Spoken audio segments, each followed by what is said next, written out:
sabahleyin evden çıkarken abdestli çıkar. Abdestimizi alacağız. 2 rekat da abdest namazı kılacağız. Annemizin, babamızın elini öpeceğiz. Ondan sonra camiye geleceğiz.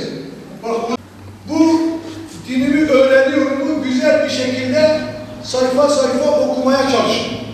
Kimiz? Biz Müslümanız.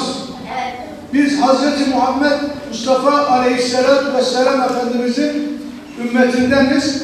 Bizim kitabımız Kur'an-ı Kerim, kıblemiz Kabe. Dolayısıyla bu kitapta dinimizi güzel bir şekilde öğreneceğiz. Hocamızın söylediklerini güzel bir şekilde dinleyip cemaat namazı da burada kılıp ondan sonra bir de camiye cemaat gelecek ya, büyükler gelecek. İşte bizim amcalarımız, büyüklerimiz gelecek, namaz kılıyor. Onlar namaz, siz onlarla birlikte namaz kılıyorsunuz. Aman aman konuşmayın. Birinci seçilene 4.000, ikinci seçilene 3.000, ikinci seçilene 2.000. İyi, Allah hayırlı mübarek etsin.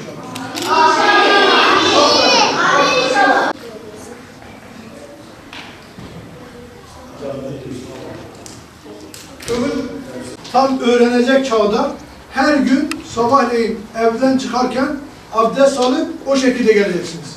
Herkes abdest almış değil mi? Evet. Tamam. 1 Temmuz, 16 Ağustos, 7 hafta tüm il genelinde camilerimizde, Kur'an kurslarımızda sabahleyin saat 9'dan 12 saati arasında Kur'an-ı Kerim, dini bilgiler, ahlak, siyer-i nebi, ondan sonra çeşitli sosyal faaliyetler, hem öğreniyorum hem eğleniyorum parolası altında İnşallah camilerimizde, Kur'an kurslarımızda, yaz Kur'an kurslarımızda hocalarımız tarafından en güzel bilgiler verilecek. Bütün hocalarımız ve camilerimiz, Kur'an kurslarımız yaz Kur'an kursları için öğrencilerimize açıldı. Dolayısıyla camilerimizin, Kur'an kurslarımızın hocaları da öğrencilerimizi bekliyor. 1 Temmuz 16 Ağustos tarihleri arasında bu eğitim öğretim verilecek. Tüm öğrencileri bekliyoruz.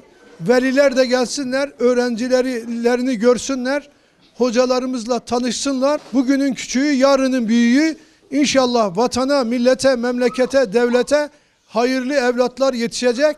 Tüm hedefimiz, gayemiz budur. İnşallah yarın en güzel şekilde vatanın bekçiliğini, milletin birliğini, beraberliğini sağlayacak güzel nesiller yetişecek. Tüm öğrencilere başarılar diliyor. Hocalarımızı da tebrik ediyoruz. Velilerimiz de hocalarımızla birlikte öğrencileri takip ederse çok iyi olur. Hayırlı olsun.